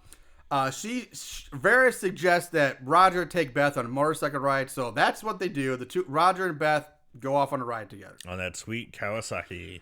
We go back to Tommy entering his house. He hears noises come from a bedroom, which this is weird because So he goes to check out these noises. Inside, he finds Brian and his sister making out, about to get it on, even though we just saw them. Vera and Brian at the Halloween party location, which is not their house. It's so far away. It's in town. It's in town. Because remember, they had to walk a few miles through a cemetery to get to it. We just saw them, and now they're back at the house about to go to Pound Town. What the fuck, man? There must be like some hyperloop or high rail speed system. There's a wormhole. Yeah, that's how Mom was able to stop Grandpa. Or they're going through the Speed Force or something. I don't know. Speed Forest? Yeah, Force. Force. F-O-R-C-E. What's Speed Force? You uneducated nerd. You're not even a nerd. I'm the nerd. You're right. Wait, is this a Flash reference? It is a Flash reference. Once you said nerd, I was like, hold on. Who's a fast superhero who's on TV? Oh, yeah. That nerd, the Flash. That nerd. You uneducated nerd. You should have said bastard. You uneducated bastard. I should have said bastard. Let me go back and cut that out real quick. So Tommy bursts inside, yanks Brian off Vera, who has her tits out. Tommy easily manhandles Brian. He just, no one makes out with my sister. Yeah. Just bursts down the doors and just starts throwing, like, and this is where you really see the size of Tommy. Yeah. Like, because, you've seen him next to Grandpa, but Grandpa's not that big a guy. And he was next to Roger, and it's like, all right, but Roger's, another person. The height difference wasn't that crazy. Right. But this is like, okay, yeah, this dude's a big dude. Yeah. Vera's screaming at Tommy and trying to, cover herself up at the same time. It's very Jerry Springer. It is very Jerry Springer. So Tommy tosses Brian out of the house and goes back to his basement room where he pulls out. Next time you're dead. Yeah, he pulls out the same devil mask that we saw the man who killed Nora was wearing. So I'm like, oh, Instead of putting it on, he tosses it onto the bed and pulls out his black Rambo headband. Fuck yeah. And puts that on instead. And then he stuffs the mask into his black bag along like a switchblade, and then he rushes out of his basement house. His room. push button switchblade. Push button thing, yeah, push button. Cut to Brian angrily ranting to himself about time. He's like, oh God, I'm going to get time. I'm going to kill him next time I see him. Total awesome nerd talk. Yeah. I kind of love the scenes like, golly gee, I'm just trying to kiss on his sister. Oh gosh, what a bully. And he's like bumping into tombstones like, ow, my toe. Just, oh, you little Weasley nerd. Yeah. You were getting some, and then he got roughed up by the older brother. That sucks. So he starts hearing the sounds of metal dragging across stone as he goes to the cemetery.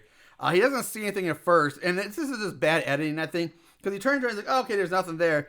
But then he just starts but then all of a sudden he's like, ah! And he starts running. He starts breaking up a space into a jog, and then he goes into a full-on sprint. And then we see a red-robed man holding a shovel following him. So I think Brian ends up seeing the road man, like I said, and then at some point, but you never really, it's not clear. But because this is a shitty horror movie, of course, Brian trips over his own feet and falls headfirst into an open grave.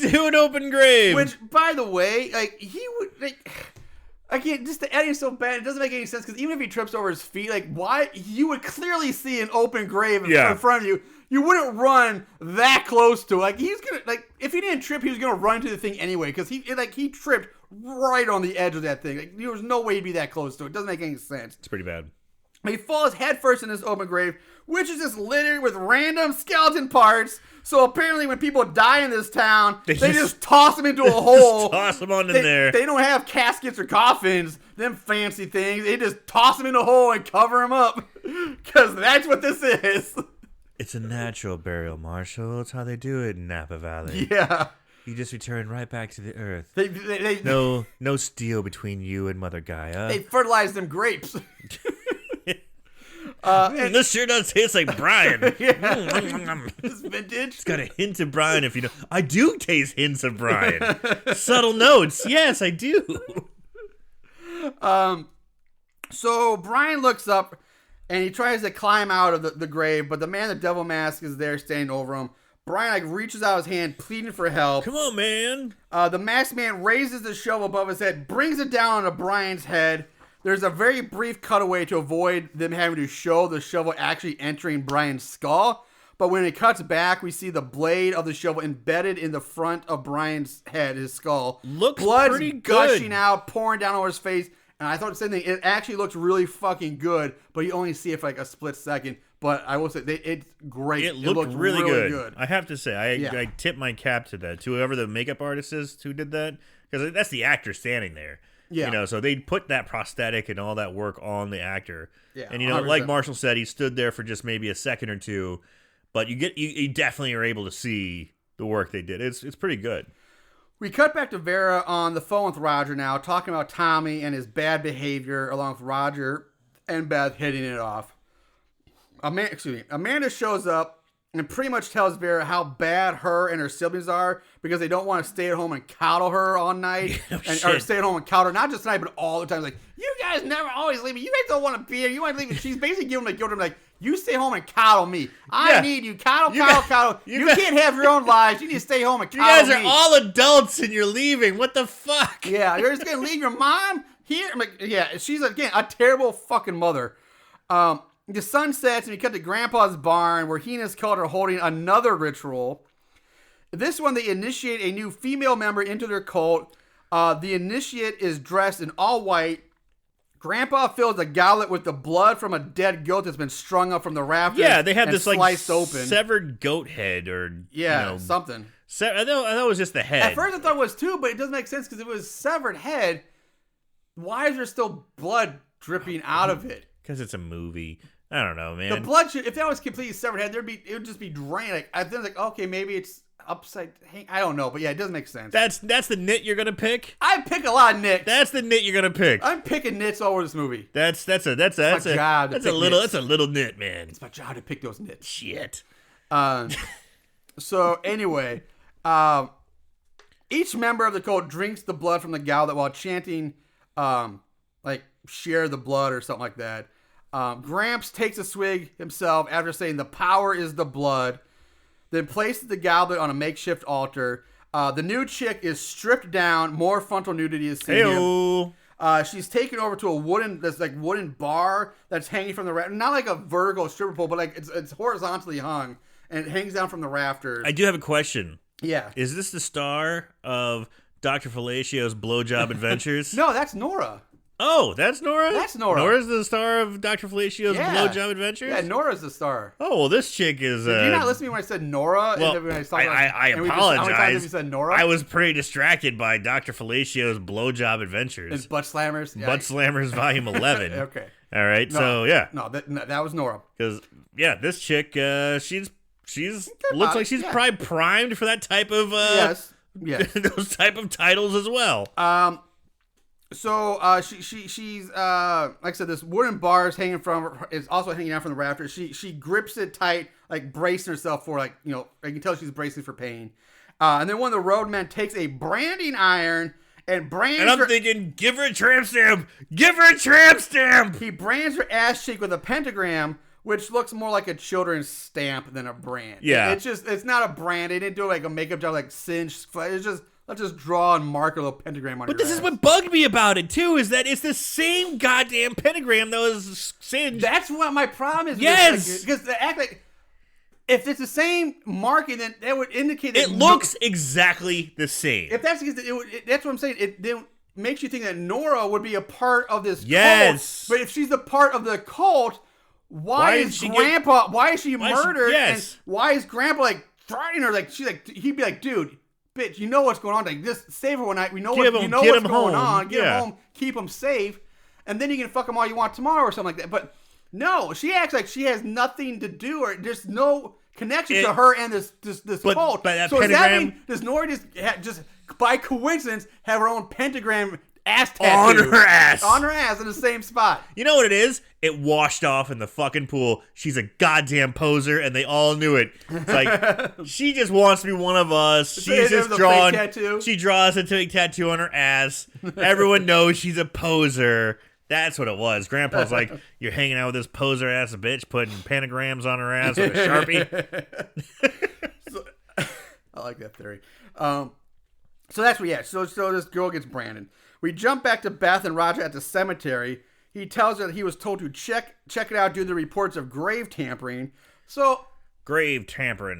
So we have a cop basically taking a girl on a first date on an assignment to check out grave robbery and grave tampering.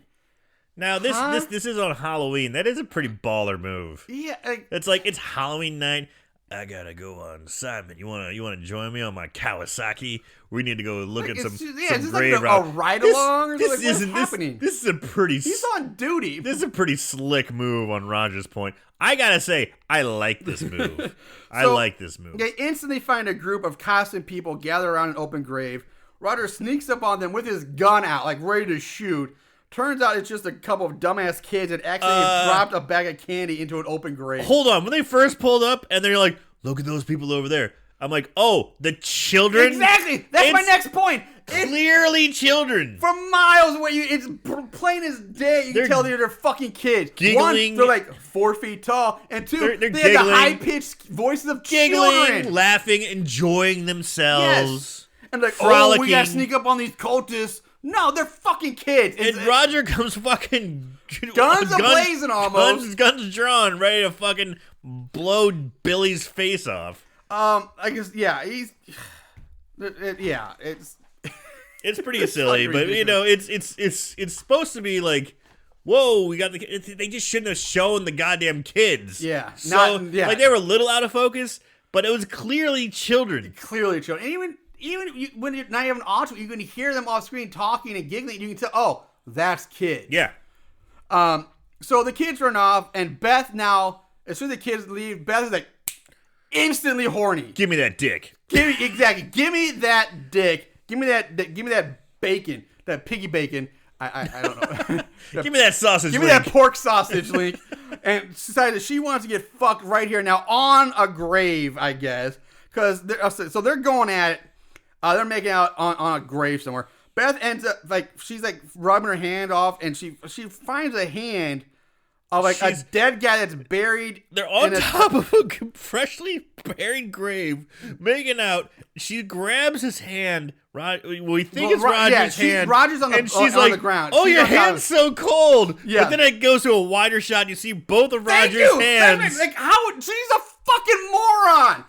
Roger's hands, both of his hands are on her ass and her hip. On her ass. So, and she's holding on to a third hand. She's wait a minute. There's nothing clicking there. Wait a minute. Something's not right here. Why do you have three hands almost? It's like a fucking Scooby-Doo moment. Yeah. Like, whoa. Like the slow turnaround, there's the monster behind her, and she's going to start running in place, going, ghost. Yeah, that's the fucking Scooby-Doo moment. Like, are you kidding me? You know what? Doesn't distract her. Does not distract her. She's got to get that fucking Jimmy Dean sausage. She does. She stands up. She takes her pants off, ready for her to be penetrated. And she starts tossing her clothes. She's like the one person who don't see her tits. She doesn't get naked. But, right? But you know, they fuck in a cemetery. I think she's the one female actress in this entire movie where you don't see her tits. Part, yeah. Of any substantial part. I said tarts. Substantial tarts. So they bang, and they immediately get dressed, and they carry on about their business. Roger drops Beth off at his house to meet up with Vera, and then he drives off again. So, again, I'm so the people are just teleporting from house to house. It gets confusing. It seems so. It's Vera, they should have been like, how does he know to drop Beth off at their house? Because when he picked Beth up, they were at the party setting up. No. Vera said, make sure you drop her back off because we need to get dressed for the party for the third fucking time. Okay, I missed that because she did say that. Make sure you drop her back off. Okay, I missed that part. Then. All right, good deal. We cut back to the big Halloween party. It's now the party's in full swing. There's a live band playing as people drink, dance, and be merry. The party then suddenly switches gears when a lady dressed in a red sequin ball gown enters and goes straight into a stripping routine in the middle of the fucking party. Yeah. Middle of the party, full on striptease. And it's a full striptease. And this is not like strip club, like twerking. This is like almost like more burlesque, like very, very old school, like almost like Betty Page, maybe, like You expected like a saxophone, like it's very like what is happening? So, and of course, we get a few minutes of her, she strips down butt naked. We get more full frontal. Oh, and here you go. This stripper. This is the same lady who got branded in the barn. No shit. Same girl. Okay. Yeah, she's wearing a Lone Ranger's mask. She's wearing it's almost like a Jessica Rabbit meets the Lone Ranger meets a flapper. Because she has like a feathery bow in her hair, a Lone Ranger mask, but she's got a red secret gown like Jessica Rabbit. Great weirdo description. Yeah. But I like it because she had the gloves on like Jessica Rabbit, but they got taken. That was like the first thing as she's walking in the crowd. She's like, put her finger in some guy's mouth and she pulls the glove off, and it's a whole fucking routine. Yeah, it's a straight up routine. But it's like interactive too. Yeah. Because like people are unzipping her dress, taking off her gloves, shit like that. It's like, but not a single motherfucker was tipping her. No. I bet she's just like limp dick motherfuckers. Where was I? That's weird.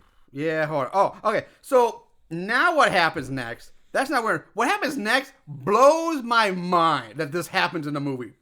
We cut outside to where some random party goer dressed like a cowboy or something, they're all hanging out, and this cowboy dude just launches into a full-blown, shitty stand-up comedy routine. He's working on his tight five. It's bonker. Like, what is happening? Like, are you serious? Like, first thing he's just telling us, like, oh, he's just trying to be funny. Telling me, like, they keep going, like, Oh no. Yeah. Oh no. This is a routine. He does a full. This is a full 5-minute routine. Stand-up comedy routine. His type 5 at the Ice House. Exactly. The improv. His type 5 at the Comedy Store. Yeah. The Laugh Factory. And again, this movie, it lingers on this for way too long. We watch this terribleness go on and on and on. And I couldn't believe this is fucking happening in this movie. Like, how in the hell, who thought this was a good idea? So they had this guy doing this stand-up routine, and everyone's kind of gathered around him. It's like, every once in a while you get a guy who's kind of cutting up at a party, but he's not doing a fucking routine. He's usually telling a story. Dave Chappelle isn't going to a party and going into his fucking routine. He might tell a funny anecdote, and you're like, that's funny. But he's not doing his bit. His fucking He's not doing his fucking material. Yeah, are you kidding me? You'll have someone at a party telling a story, and people gather around. Yeah. But that's about it. But this is like Mark said, fucking type 5, baby. Like, who writing this movie thought, like, hey, you know what would be a great idea? What if we really slow down the flow of this movie by throwing a really shitty stand-up comedy routine? It just takes you... Which, by the way, won't even be remotely funny. And then let's feature it predominantly and linger on for way too long. It's genius. Nothing to do with the story. Nothing at all. It's not even what our main character is trying to do. It's like, it's a character who's we've watched him all morning, and he's the funny nerdy guy who he aspires to be a stand-up comedian, and he's working his bit. This is some random we've never seen before. Never comes back. And it's not like they got like. It's not like Eddie Murphy or Richard Pryor or George Carlin. It's not like an actual comedian they got to make a cameo do this. It's just some random fucking Joe Schmo we've never seen, and you never see him again. But it takes like 5 minutes or like 3 minutes of this movie, of this shitty comedy routine. Like, it's blew my mind. Absolute genius. Kind of loved it. Are you serious? No. I mean... thank God. Like, we're going to have to have a serious talk. Let me put this I was about to put this on hold for a minute. Hold on. Pause. Okay, this. buddy. Yeah. No. I will say, it's unique. It is It's unique. got that going for it. So eventually we finally cut back to Vera and Beth getting in their costumes again and putting on makeup for the party. It's another boring scene where they talk about Roger. It does lead to Beth taking Vera to the cemetery to show Vera where she banged her brother, which is fucking strange. Weird. Like, why would Vera want to know so many details about her brother's sex life? Like where did you fuck my brother? Over there in the graveyard? Show me. And she's all like, show me where. To hook up with my brother. I want to smell the dirt his ass was on. Is there some incestual things leaking through the family tree? Saw Grandpa and Ma. And Ma, yeah, but like now we're getting like some taboo brother sister weird shit going on. Some taboo stuff. Why would you? Like, I've never met a sibling pair that's like where one sibling's so obsessed with like the other sex. Most of the time it's like the opposite. Like, dude, I don't want to hear about my brother's sex life. I don't want to know about my brother's and sister's sex life. I don't want to know that. Keep it away from me. Like, but she's like, no, show me where you fucked my brother. Like, I want to know all the details. Like, it's weird. It's an odd thing in this movie. It's taboo. It is taboo. Which, by the way, Jennifer Lee or Angel Rush. What? No, I wish she would have been. Which in Angel Rush was in Taboo 4. I wish that would have been a nice segue. Mom's coming for Junior's dick. Vera spots a hand sticking out of a dirt pile, but she thinks it's another trick that Beth is playing on her. So she bends down and pulls on it and ends up pulling Brian's dead body out from underneath this dirt pile, which doesn't make any sense because Brian was killed in a grave. So that means the killer would have had to haul Brian's body out of the grave and then bury it underneath this dirt pile. It would have been easier just to leave him in the grave and cover him with dirt. Like, that's what graves are for. Why would you take him out of the grave? That's more effort than you... I don't get nothing. These people who wrote this movie did not think about a goddamn thing when it came to common sense. And just... Who would do that? I don't care. I get it, but it was bullshit. So they scream. Vera thinks Tommy killed Brian and swears to get Tommy back. It's the last thing she does. We jump back to the party. The party's back in full swing after the stripper and the comedian are done. The band's playing again. They're rocking. They're rolling. Vera and Beth go to Grandpa's farm. Vera tells Beth to stay behind while she goes in because this is a family thing. This is a family thing. I'm going to go confront my killer family. Yeah. You know, you stay here and wait for me. In the barn, yet another ritual is taking place. I mean, seriously, goddamn. How many rituals do these fuckers do? I guess it was the first. It's like all they do. Every day, all day, just ritual after ritual after ritual. This was the main event. You know, it's kind of like you got to get the prelims out of the way. The prelim rituals. This is the main event ritual. And tonight, we have Tommy in the red corner with Grandpa. Tommy's going for his Satan, I don't know, blessing. Yeah, so basically, Grandpa, all he does is do satanic rituals all day long, and in between rituals, he drives around the pumpkin full of trucks. Just gives people pumpkins. Truck full of pumpkins. That's all he does. Man's got to eat.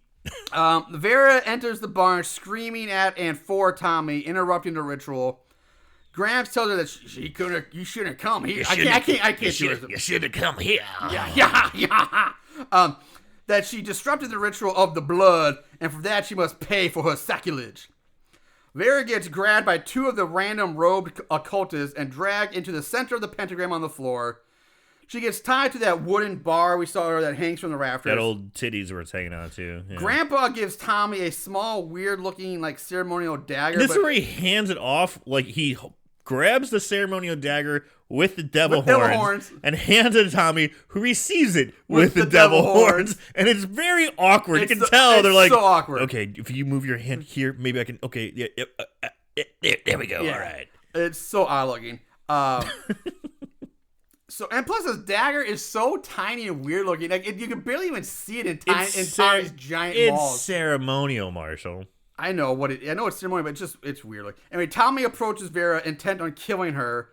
Gramps keeps egging Tommy on, telling him that he must kill Vera, that her blood is demanded, all the while holding up his devil horns. Shout out the devil.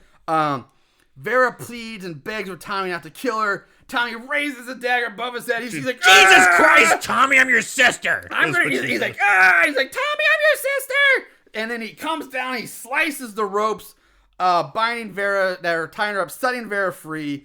He and Vera start to flee the barn, but Gramps yells at Tommy like, "You're a fool! You fucked up!" And Tommy's like, stops. Vera keeps running. Tommy turns and faces Grandpa. He's like, "She's my sister!"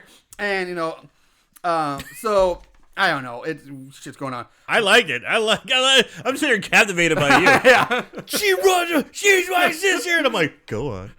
Gramps is royally pissed off by now. Tells Tommy that he fucked everything up. That he goes on to say that in the kingdom of hell, they are his family, and that Tommy has failed their master. Gramps tells him that Tommy no longer has any place here, and turns his back on Tommy, pretty much disowning him at this point. Tommy goes pouting off into the woods. Yes, Tommy runs out of the barn. Takes off a few items of his robe, although the red cloak doesn't come off. No, Gramps tells his followers that he knows what he must do now, and that he has no choice. And then it cuts back to the party where there's now a very rugged, rough-looking woman wearing looks like a belly dancer's costume, dancing with three large fucking snakes wrapped around her. It was so long. And it's so what is with this party? It's a weird party. I kind of want to go to this party. All the party going. You got stand-up comedy outside. You got strippers inside. You got belly dancing snake people. You got a band with giant hair. This party's fucking cool. No, this the closest thing we did get to this party would have been that New Year's Evil party we went to years and years ago in Orange. Oh yeah, it was like a hillbilly themed. Yeah, it was like evil hillbilly theme. But there was a stripper, burlesque. There was a burlesque stripper. There was all sorts of weird shit going on. There was a weird paintball thing. And it's pretty funny because it was hellbilly. Hellbilly. New Year's Evil hellbilly. All right, Moongoons. Just a quick break for the movie. You get invited to a party. This is at a St. Louis art house. It's like an art, a bunch of art people selling this on, and so they did it right. They did a great party. So it's at this place called White Flag, and you're like, okay, hellbilly, theme party. So I'm thinking, hellbilly it is. Hillbilly, yeah. Marshall and I dressed up like evil hillbillies. Yep. Like I had like a Bass Fishing America shirt that he got me.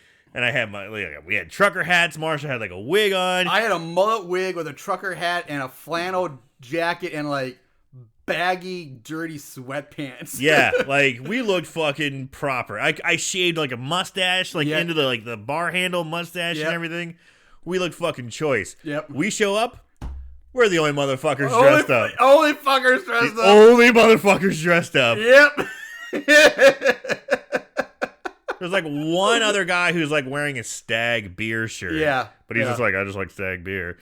And everyone's like, oh, are you guys like, but everything else, all the entertainment, all the decorations, everything else had a hellbilly. They had a fish tank filled with bloody baby parts. So it was bobbing for baby bloody parts. baby parts. They had like a cage with women, like a dancing girl in a cage. It was crazy. I'm like, how are the only ones dressed up for this? Yeah, and it's like, and people are like, oh, you guys are part of the entertainment? You guys got like a show or a gag? We're like, nah, man, we're just here to party. And they're like, oh, you dressed up? And like, yeah. They're like, losers. We're like, oh, Who fuck dresses you. up for party? Who dresses up for a hillbilly? Hellbilly, yeah. Come on. Yeah. And now someone's like, fuck this town.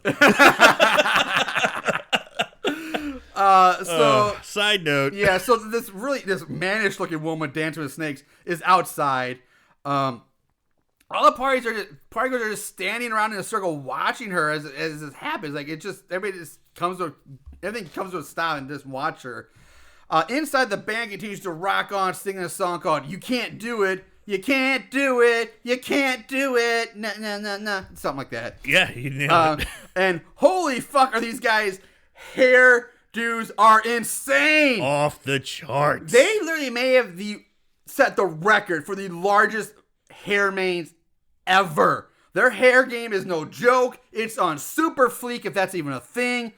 I think the holes in the ozone layer can be directly related back to these fuckers for how much hairspray they would have had to use to obtain this look. It's pretty epic. It is beyond epic. I'm like, I'm in envy. I'm like, I can't stop staring at it. It's majestic. The name of this band is The Mercenaries, which was a real band at the time. So standing in the back corner of the party, we see one of the red-robed men wearing the devil mask. Some girl dressed like a Southern belle goes upstairs into one of the rooms. The roadman follows her up into the room. We see Roger getting on his motorcycle and leaving for some reason. So apparently he was at the party and then he leaves the party again. The Southern belle starts talking to the devil masked man, telling her about how she wants to hook up with Roger. Because apparently everybody wants to fuck Roger. We missed the part where the Southern belle talks to Roger. Yeah. And then, we follow the Southern belle. But that's when the reason Roger leaves is because the two girls... Oh, that's right.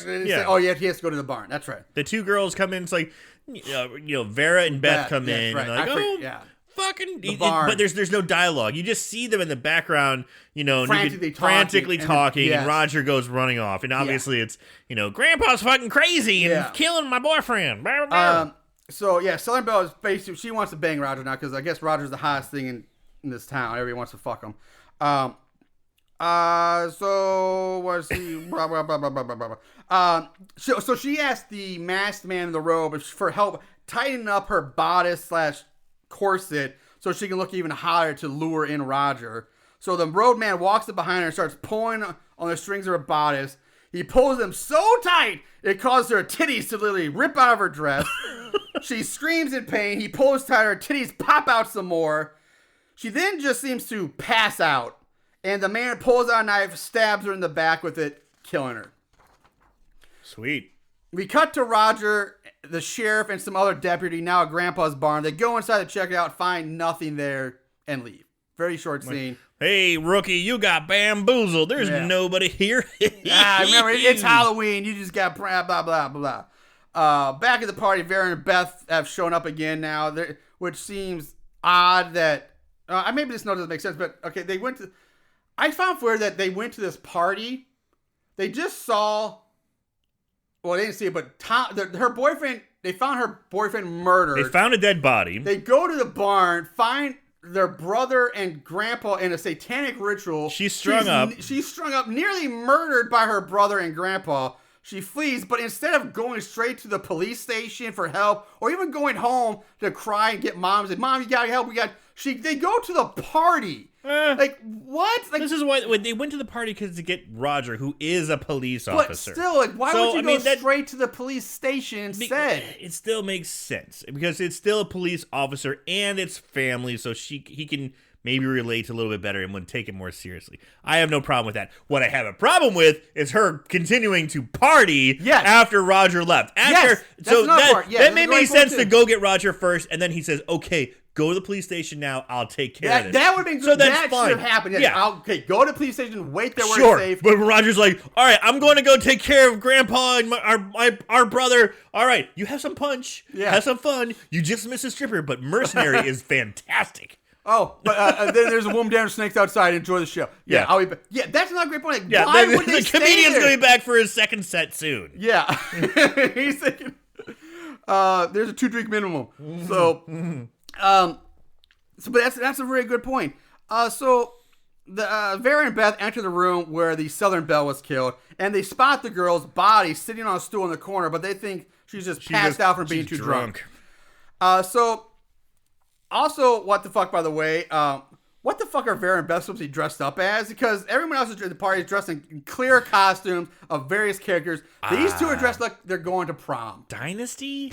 Maybe they're in like prom dresses. That's the only thing I can think of. I'm thinking maybe like a Dynasty was a thing. Early in the movie, I do remember Beth saying something about, I'm going as Princess Di, and Vera giving, oh, you think you're going to pass as royalty? Ha ha ha. But nothing. There's no crown, tiara, anything like that. Crown, tiara. There's no signature trademark Princess Di dress. They're wearing prom dresses. Yeah. It's fucking weird. So Vera asks Beth to hang up their coats in the closet. She turns and leaves in. Beth hangs up the coats in a pretty much empty closet. Keep that in mind, pretty much empty closet. Not a big closet. And it's a small one at that. Yeah. When she turns and walks away from the closet, the empty closet, from out of it comes a robed, masked man from the closet. Yeah. Which she would have clearly seen this fucker standing in because it's a tiny closet. Our satanic masked robed man. Which there would be, she would have seen him, which I don't have the coats, but it's bullshit. Whatever. The man sneaks up behind Beth with a piece of rope, wraps it around her neck, and drags her back into the closet. In comes Vera. I guess this guy works fucking fast and quiet. He's a ninja fucking assassin. And apparently he can also skedaddle out of the entire room. He just he vanishes from thin air. Into thin air. Because in comes Vera. She spots Beth hanging in the closet dead. She goes, but at first she's like, oh, Beth, stop playing. Bitch is hanging from the towel bar off the ground, feet dangling. And she's like, stop playing around. She looks down and sees feet dangling. She's like, oh, you. Yeah. Like, that's a pretty good fucking trick. Yeah. And then she finally realizes, oh, shit, Beth's dead. She screams. Oh, shit, this is real. She goes over to the Southern Belle, like, hey, help me. You got to wake up, help me. Finds out the Southern Belle's dead. That's off a great scream. Yes. She rushes out of the room and And by the way, the road man... gone. Yeah. Like I said, it's all like 5 seconds. He grabs Beth by the neck with the rope, pulls her into the closet. 5 seconds later, in comes Vera. So in those 5 seconds, he managed to completely strangle Beth and hang her from the closet pole, the rod, hang her there, and then somehow magically disappears without a trace, without being seen. Poof. It's magic. David Blaine. So Vera rushes out of the room, bumps into another robed devil mask-wearing man who she thinks is Tommy. Even though this guy is like a whole foot shorter than Tommy, because we clearly see Tommy is a mountain of a man, towers over everybody. This guy is shorter than she is. Yeah. And she's like, Tommy? What? What? Come on! Come on, man! And also the way she yells at him is like scolding your little brother for finding your diary. Yeah. Tommy, give me back my diary. How dare you murder my boyfriend? Tommy! And you killed my best friend too? Gosh, Tommy, wait till I tell Mom. Like, I can kind of buy if the man was somewhat normal size, her height, or maybe okay. But you're not going to mistake your 6'8" brother for a guy who's like 5'2". Like, come on. So the man removes his mask, and it's Grandpa. Woo. He tells her that Tommy can't save her now, nothing can save her. Then we see entering behind Vera another robed devil mask wearing person. This one holding the hooked pitchfork that was used to kill Nora. Like the pitchfork trowel thing. Grandpa sees this person and then quickly puts his mask back on. Like, oh shit, got covered back up. For somewhere it makes zero sense. Grabs a sword from a random party goer dressed like a Spartan or a Greek soldier or something like that. And now if this shit wasn't insane enough, now we get a straight up Princess Bride, Wesley, Inigo Montoya sword fight as they sword fight up the staircase. I mean, it's pretty hilarious. Because you know why Grandpa put that mask back on? Because suddenly he grew about 5 inches and lost about 50 pounds. Yes. Insert stuntman and here. He got very nimble. Yes. Yeah. I know exactly why, but it's still, if you, why would you put that on? Because it would constrict your vision. If you're going to fight somebody, like, take that shit off. But yeah, like, let me put this on so we can insert the stuntman right here. Yeah, insert stuntman. And it was kind of funny because the stuntman, you could tell, was stumbling up the stairs a few times. Not the best stuntman. Kind of misstepping, but he didn't fall. Nope. But he came close a couple times. So, full-on sword fight going on. Up the stairs they go. Grandpa, at the top of the stairs, Grandpa swings wide. The other guy ducks under the sword and then hits Grandpa in the ribs with the pointy prongs of the pitchfork. Grandpa goes crashing through the railing, falls to the floor below with the hooked pitchfork sticking out of his side. At this point, Roger returns, takes off Grandpa's mask, who everyone thinks is dead. Oh my God, he's dead. But the old bastard's still hanging on. Grandpa tells Roger that the power is the blood. The power, as he's doing the devil horns. The power is the blood. One last time. And then makes one last, devil horn gesture, and then jams the devil horn, his hands or his fingers of the devil horn, into Roger's forehead, like just bam, right in the forehead with it. And there's a splash of red light. A red dot of glowing light appears on Roger's forehead where Grandpa touched him. The dot fades away as Grandpa dies. The other road figure makes a break for the door. Roger sees him. Everyone still thinks it's Tommy. Roger's like, Tommy, freeze, don't run. Shoots Tommy in the back. Bang, bang. Shoots him. The rope person manages to get away, though, stumbles out the door. The rope figure limps and stumbles their way through the woods, eventually collapsing to their knees. The person removes the devil mask, and we see that it's not Tommy, but it's actually Amanda, the mother. The longest hair ever comes spilling out. Yeah, somehow she managed to get all that tucked up in that mask. Shit. She gets back to her feet, limps off again. She makes it to the cemetery and collapses on her husband's grave. Up comes Tommy, who kneels down, holds her in his arms as she cries. She tells him that she did what she did, and that she only wanted to keep her family together. Tommy tells her that he loves her, then hugs her tight as she dies in his arms. He lays her down on top of his father's grave, makes the sign of the cross this time, and then lays on top of her and just goes to sleep or something. He just lays down on top of her. I'm gonna cuddle on Mom's dead body. Bitch, Amanda, if you wanted to be a good mom, just keep your family together. Maybe you should have moved out of town. Marshall's serious when he starts clapping. Yeah, I don't know why I did that. I don't know either. So we cut back to the barn where another ritual is taking place. Another one. Sure. Grandpa's dead, but fuck it, let's have another ritual. They're like Hydra, take off one head, 2 more rise, or something like that. So the person leading the ritual has their back to the camera as the camera zooms in up on them. The new leader turns around and we see that it's Roger. Roger holds up the goblet full of like goat blood or whatever and says, "We welcome the night." Freeze frame. Cue, "You're the devil's son!" Music, begins song again. Fade to black. Roll the credits. That's Hack-a-Lantern, everybody. AKA Halloween night. Wow. I gotta say, Roger classed the place up. He had more minions. When he turned around, he had better rings on, had a golden goblet. His robes looked sharper. He wasn't wearing a fucking flannel with a gut underneath his robes. No. He did that in like, of course, like 20 minutes. He looked fucking sharp. Like, seriously, how fast did he do that? He must have gone from that party straight to the barn and got that shit together. What? Anyway, the blood is the power, right? Power is the blood. Power is the blood. Pardon me. The blood is the power. Power is the blood. I think it's whatever. You know. Anyway, guys, we're gonna move on to this week's favorite kills. Don't act like you didn't love it. Favorite kill. All right, Aaron, what do you got this week for favorite kills?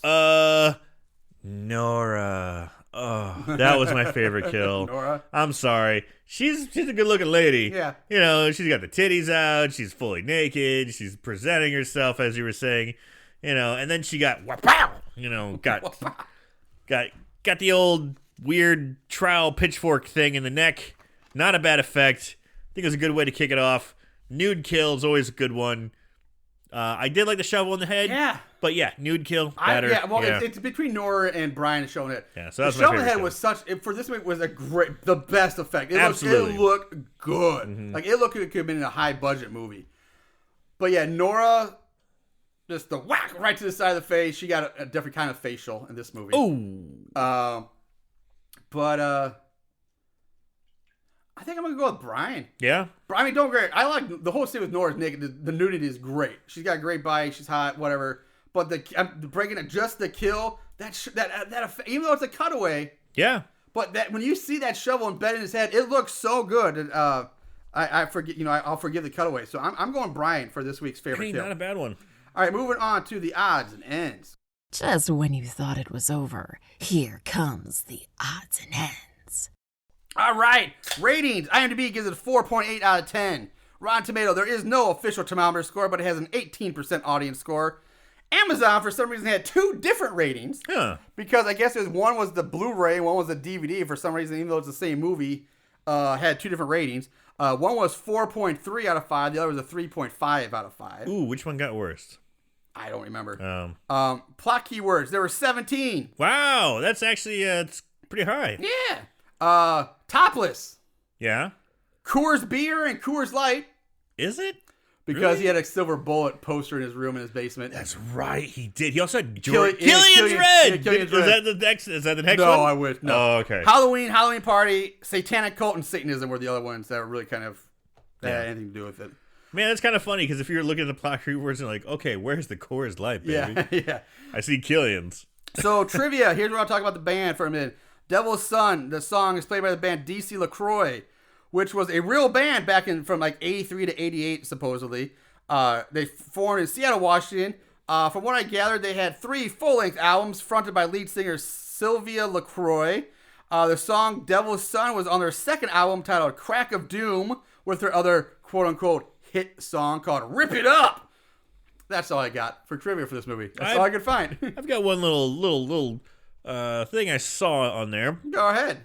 So when Ma was visiting William's grave, the father, William's grave, William was born in 1935 and he died 1968. Correct. Which threw me off. Again, I had to really figure out this time gap because it didn't make any sense. They said it was 13 years later. If he died in 1968, that means what? It'd be 1982? Yeah, but even though the movie was 1981? 1981. Yeah. 68 plus 10 is 78. 13 plus 8 yeah. is... Yeah, 1881. Yeah, it'd be 1981. So this is supposed to be taking place in 1981. But the movie was released in 88. Correct. Yeah, I was trying to figure... I guess that could still work. I guess, but yeah, I thought the same thing. I was like, this time... When the fuck is this supposed to be taking place? But maybe it wouldn't work because the way those hair metal bands, those weren't way more prominent until the more mid-'80s. Yeah. And also, even being commonly having a Walkman and stuff like that, Yeah, I agree. Like, it doesn't make sense. Like, Killian's was not around in 81, I don't think. At least not enough that, you'd have, signage. Of it. Yeah. Yeah, I thought the same thing. Like, the whole... That date on the grave so really throws everything off. It doesn't make any sense. I don't think that motorcycle was an 81. I think it was a later model. And speaking of, let's talk about 81. This movie was made in 88. Yeah. And it looks like it was made in, 78. Grant, if we watch on YouTube, it's a VHS rip on YouTube, and so you get, the staticky fuzz at times, but just the video quality, some of the things that people are wearing...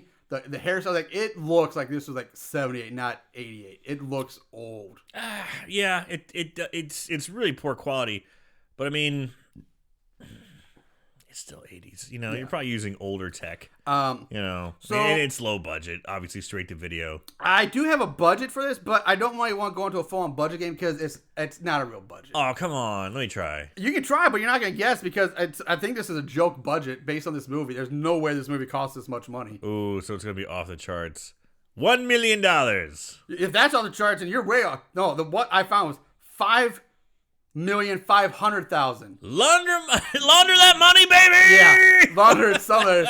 So this was something like a mob job or that's something. exactly what it is. I mean, that was one of the premises in The Sopranos. It's like, how are we going to launder this money? Hey, I know Christopher wants to make a movie. Let's have him make a movie. Yeah, it's like, that doesn't surprise me. So yeah, I don't want to call it official budget because I can't buy that. This movie costs $5.5 million. $5,500,000. I'd maybe take $500,000. And 500,000 in 88. I mean, $5 million in 88 is still not. That's still a lot of money. It's gonna be like $10 million a day, maybe more. But I mean, it's still a low budget. But that movie, if they had $5 million and they could have they could have shown the shovel going to the guy's head. Yeah, they could have done. They could have had better actors and actresses. Exactly, better actors, better video equipment. There's no way this thing was $5.5 million. It's like they could have afforded more than an extra from Blade Runner and a porn star. I mean, come on. Yeah. So take that for what it is. That's whatever. All right, moving on to 5-star reviews. Is this your guilty pleasure? 5-star reviews. All righty. Amazon, there's only 9 reviews on Amazon. At least initially I found. Like I said, there's 2 different ranges. There's 2 different. The pool I pulled from was just 9 reviews. 43% of those 9 reviews are 5 stars. 0 1-star reviews for this movie. Wow. From JRick79 writes, nice cheesy movie. Good example of so bad's good. High Pike is hilarious. The rest of the cast do a reasonably good job. 5 stars. From Lance, this is the ideal low-budget 80s slasher flick. Forget Halloween. High Pike is amazeballs. Watch this immediately. 5 stars. From Vez, simply writes, so good. And Adam Spence isn't even writing that. He just put down a thumbs up emoji. But 5 stars on that. I can't even type words. Yep. That's how I feel about it. From Diane, simply writes, yes, please. 5 stars. And lastly, I took one from IMDb from B.A. Harrison titled Better Than Hereditary. A grandpa tries to lure his grandson Tommy into his group of satanic worshippers. Forget Hereditary. Hack-A-Lantern is a lot more fun.